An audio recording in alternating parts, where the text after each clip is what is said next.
ఈరోజు జరుగుతున్న ప్రోగ్రామ్ ఏదైతే ఏపీలో ఉందో యోగాంధ్ర, దీన్ని ఎలా చూడొచ్చు అంటారు? 300 కోట్లు పెట్టి ఖర్చు చేసి పెట్టి ఘనంగా నిర్వహిస్తున్నారు.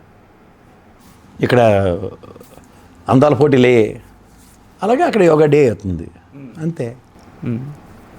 ప్రధానమంత్రి గారు వచ్చారు, ఇవాళ ఒకరోజు యోగాసనాలు వేసేసి యోగా డేని సెలబ్రేట్ చేస్తాం. 3 లక్షల మందిని అక్కడ బీచ్ ఒడ్డున ఆసనాలు వేయించారు. ధన్యవాదాలు. డ్వాక్రా మహిళలకేమో మనుషులు తరలించకపోతే యోగాసనాలు వేసి వాళ్ళు అయితే 500 రూపాయల పెనాల్టీలు, అవన్నీ అయితే తప్పవు.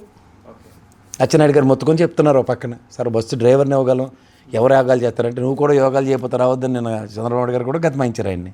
సో గ్యారంటీగా యోగాసనాలు తెలిసిన వాళ్ళు వెళ్ళి ఆసనాలు వేయాలి, లేని వాళ్ళు మా విజయకాంత్లాగా బొక్క బొర్రలో పడుకొని రెస్ట్ తీసుకోవాలి అంతే. గిరిజనులు తరలించారు, వాళ్ళని సరిగ్గా వసతులు కూడా కల్పించకుండా చాలా ఇబ్బంది పెట్టారు, ఎక్కడో పడుకోబెట్టారు, ఇలాంటి వార్తలు కూడా చాలా వింటున్నాం సార్ ఈరోజు. ఇప్పుడు చంద్రబాబు గారు చెప్పినంత ఈజీ కాదు కదా సార్. యోగా చేసే వాళ్ళందరినీ తీసుకొచ్చి 3 లక్షల మందిని మొబిలైజ్ చేయడం అంటే చిన్న విషయం కాదు అక్కడికి. సో హెర్క్లైన్ టాస్క్లో ఏ ఎమ్మెల్యే గారైనా లేకపోతే డ్వాక్రా మహిళైనా ఎవరైనా దొరికిన వాళ్ళు దొరికినట్టు బస్సు ఎక్కించి పంపిస్తారు. బాబు నీకు పప్పు పెడతారు, అక్కడ అన్నం పెడతారు, చారు ఇస్తారు, నీకు ఇది ఇస్తారు, టీషర్ట్ ఇస్తారు, ఏవో చెప్పి తీసుకోవాలి, లేకపోతే ఎవరు వస్తారు? ఓకే, వాళ్ళకేంటి సరదా? అందరూ ఏదైనా యోగాలు చేస్తారా? మీ ఆఫీస్లో 20 మంది ఉంటారు, 20 మందిలో ఎంతమంది యోగా చేస్తారు? చేతులు ఎత్తమానండి. కానీ ఈ చివరి కౌన్సిలర్ గారిని ఎమ్మెల్యే గారు వచ్చి యోగా చేయిస్తున్నారు, మీరు అందరు రావాలంటే ఏడు చేస్తారు. ఒక గంట బయట తిరిగి రావచ్చునా ఎవరి మటుకాడు సరదాగా వెళ్తారు. అలా ఏముంది, వైజాగ్ దగ్గర తీసుకెళ్తున్నారు, అనకాపల్లిలో లేకపోతే రంపచోడవరంలో వీళ్ళందరినీ తరలించారు అనుకోండి, ఒకసారి వెళ్ళి చూసి రావచ్చని వెళ్తారు. ఏముంది, ప్రజలు స్వచ్ఛందంగా వెళ్ళలేకపోతున్నారంటారా? ఎందుకు వెళ్తారు, దేనికి వెళ్తారు? అంత స్వచ్ఛందంగా తిరగబడిపోయి అంత పని ఏముందని స్వచ్ఛందంగా వెళ్ళిపోతారు. యోగా అంటే యోగా సెంటర్కి వెళ్తాడు స్వచ్ఛందంగా, ఇంటి నుంచి బయలుదేరి యోగా చేసేవాడు. చేయని వాళ్ళు అన్నీ ఇంట్లో యోగా చేసుకునే వాళ్ళు ఉంటారు, లేకపోతే సెంటర్కి వెళ్ళి చేసుకునే వాళ్ళు ఉంటారు. వాళ్ళందరూ మీరు బీచ్ రోడ్డుకి చేయండి అంటే అబ్లిగేషనే కదా. మేము ఎందుకు రావాలంటారు? సార్ మీకు ట్రాన్స్పోర్టేషన్ పెట్టాం సార్, సెంటర్ బదులు ఇక్కడ రండి, అబ్లిగేషన్ ఎంటర్టైన్ చేస్తారు. అంతేకాని మొత్తం ఆ వీధిలో ఉన్న వాళ్ళందరూ యోగాకు పదండి అంటే చచ్చినట్టు నువ్వు ఏర్పాట్లు చేయవలసిందే. అందుకే ప్రభుత్వ కార్యక్రమం కింద చెప్తే 300 కోట్లు ఖర్చు అవుతుంది. ఓకే, ఈ యోగాంధ్ర చనువుతో వైజాగ్ స్టీల్ ప్లాంట్ ప్రైవేటీకరణ ఆపొచ్చు అంటారా? ఆయన ఉంటే తెలచీర ఎందుకనో సామెత ఉంటుంది. ఓకే, ఆ ఒక్కటి తప్ప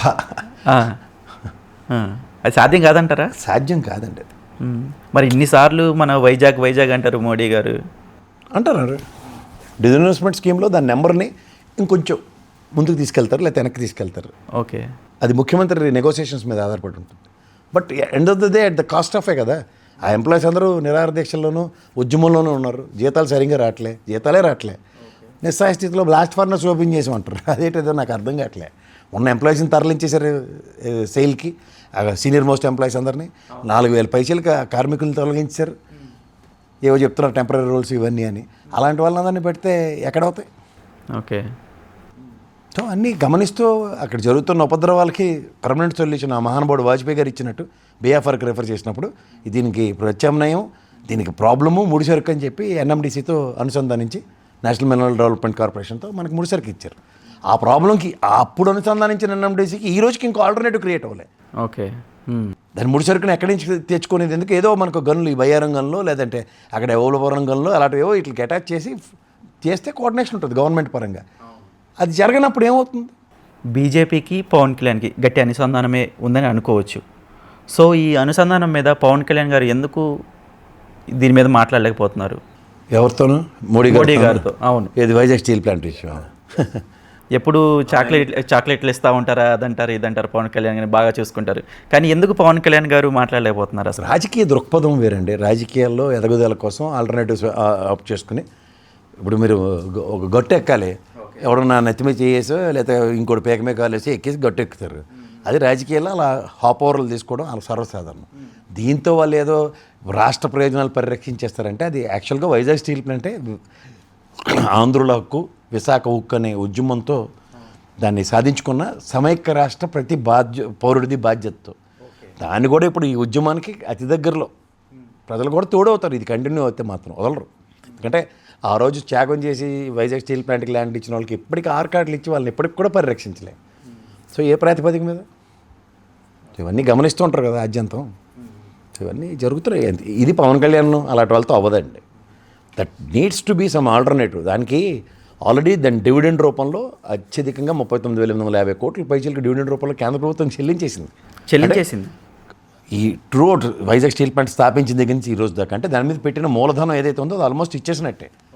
అండ్ స్టేట్కి ఆయన అగ్రిగేట్ 850 కోట్ల పైచీలక ట్యాక్స్ వస్తుంది దానివల్ల, నిజంగా నెక్కాసుగా అది వర్క్ చేసి పని చేస్తే. సో ఈ ప్రాస్పెక్టులో ఒక రెవెన్యూ మాడ్యూల్నే 2 కాదనుకున్నాడు ఎవడవుతుండాలి, బంగారు బాతుగుడ్డుని పేక్ కోసినట్టు. ఆ పేక్ కోసేద్దాం అంటే మనం ఏం చేస్తాం? దానికి ఒక ప్రత్యామ్నాయం ఉన్నది. ప్రభుత్వ రంగ సంస్థలు అన్నింటినీ నిర్వీర్యం చేయడమే టాస్క్ ఉంటుంది. అందులో చంద్రబాబు నాయుడు గారు ఇక్కడ నిజాం షుగర్స్ ఇలాంటివన్నీ కళ్ళ ముందు ఎన్నో ఐడిపిఎల్ ఇలాంటివన్నీ కళ్ళ ముందు ఎత్తిపోయినప్పుడు బాధ్యత ఎవరిది? ఆనాటి ముఖ్యమంత్రులదే కదా. ఇప్పుడు కూడా అదే ఆయనలో జరిగిందంటే ఇది పెద్ద వింత కాదు. దీనివల్ల గవర్నమెంట్ మీద నెగిటివ్ అనేది పడదంటారా? ఏం చేయగలం? ఇప్పుడు నెగిటివ్ ఆస్పెక్ట్ డిమోనిటైజేషన్తో రోడ్ల మీద నిలబడి ఏటీఎంలతో నిలబడి మనుషులే చచ్చిపోతే నెక్స్ట్ 303 సీట్లతో గెలిచారు వాళ్ళు. సో యాంటీ మనిషిని మాట్లాడడానికి అవకాశమే లేకుండా దానికి దీనికి సంబంధం లేని ఎలక్షన్స్ జరుగుతుంటే మీరు ఏమని చర్చించాలి, ఏమని మాట్లాడాలి? రైతులను ఏకంగా లారీలతో తొక్కించి జీపులతో తొక్కించి చంపేసినాడు. అక్కడ అసలు కనుచూపు మేరలో బీజేపీ గెలదనుకుంటే వాళ్ళే గెలిచారు అక్కడ. అవునవును. 800 మంది దగ్గర రైతులు చనిపోయారు ఉద్యమం సంవత్సరం పాటు చేసి. వాళ్ళనేమో పిజ్జాలు తింటారా, బర్గర్లు తింటారా అంటే మా నాన్నగారు వ్యవసాయం చేస్తున్నప్పుడు మా నాన్నకి నేను వెళ్ళి లూయి ఫిలిప్ షర్ట్ కొనిస్తే లూయి ఫిలిప్ షర్ట్ వేసుకొని తిరుగుతావా, నైక్ షూ కొనిస్తే నైక్ షూ వేసుకొని తిరుగుతావా, నువ్వు రైతు అని ఎలా నమ్మాలన్న మాట్లాడితే ఏమైనా అర్థం ఉందా? వ్యవసాయం చేసి పిల్లలందరినీ చదివించుకొని దేశ విదేశాలు పంపిస్తే అందులో పంజాబ్ యొక్క పొటెన్షియల్ ఏంటంటే వాళ్ళు బ్రహ్మాండమైన సామర్థ్యం కలిగి మంచి పంటలు పండిస్తారు, 4 డబ్బులు సంపాదిస్తారు, ఫ్యామిలీ అంతా ఆరోగ్యకరమైన ఫుడ్ తింటారు, బాగా చదివించుకుంటారు, పిల్లల్ని దేశ విదేశాల్లో కెనడా అమెరికాల్లో సెటిల్ అయ్యేలా చేస్తారు. మరి మా నాన్నగారు ఇక్కడ ఇబ్బందులు పడుతుంటే షూ పంపించకుండాను బట్టలు పంపించకుండాను నేను ఉంటామా? మరి ఆ పని చేస్తే వాళ్ళని ఎంతంత అవమానాలు చేశారు. అవన్నిటికీ 303 సీట్లు ఇచ్చారు. అది చూసారా? ఉత్తరప్రదేశ్ కూడా అలాగే గెలిచారు. మరి ఏం చెప్తారు? హలో, తెలుగు రాజ్యం ఛానల్ చూస్తున్నారా? సామాజిక రాజకీయ జీవన చిత్రణే తెలుగు రాజ్యం. అతిశయోక్తులు అసత్యాలు ఉండవు. రాజకీయ కోణం కాదు, ప్రజా కోణమే కొలబద్ద. తెలుగు రాజ్యం వీక్షణ మీ ఉత్తమ అభిరుచికి నిదర్శనం.